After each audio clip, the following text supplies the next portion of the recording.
Alex Jones. This is Bible Dan with the Bible in his hand. All right. I got 2 talking points here. One is the border. Well, the Lord is going to make sure He's the only one we can count on to keep those borders closed. We cannot count on man. Man will not save us, only Yeshua. My second talking point is you got a problem with Revelation. It says, Revelations 3:10, it says, I will keep you from the hour of the trial that dwells on those on the earth. Okay? Not the believers. And then you got 1 Timothy 4:16. It says, for the Lord himself will descend from heaven with a cry of command, with the voice of an archangel, with the sound of the trumpet of God. And are you saying that you believe in a pre-tribulation rapture? Oh, yeah. All right, well, listen, I got to jump. As I said, we're getting into like 20 topics I threw out, and I guarantee I don't think one of these callers will be on one of those topics. And that's fine. That's the weird thing we do on the show. Sometimes it's great, sometimes it's not. I'm not mad at you, but I'm not having a theological debate right now. It says the beast will wage war on the saints and overcome them. How'd that happen when they're all teleported out of here? What happened to Jesus? What happened to his disciples? Did they get raptured? What happened to Christians in Nazi Germany or in the Soviet Union? God helps those that helps themselves.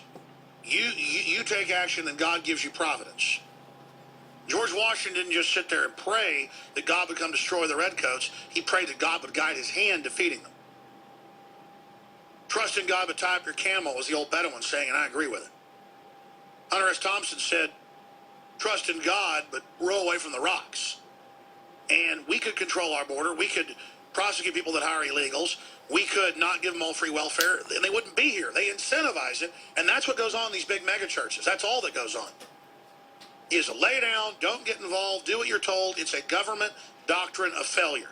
And I'm not mad at you, sir, and I understand we should trust in God. I do trust in God. That's why I'm not in fear.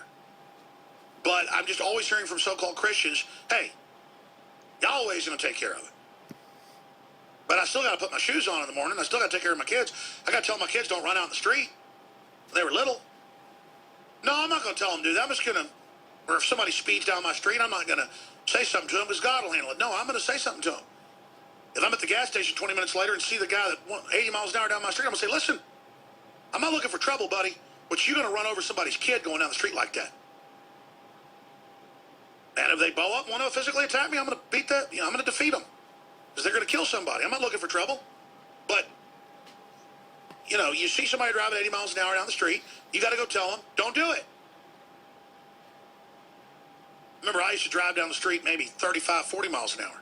And I'd see neighbors getting mad and stuff and, see them say, hey, slow down. And I kind of would slow down going, oh, I guess they're right, but still wasn't being reckless.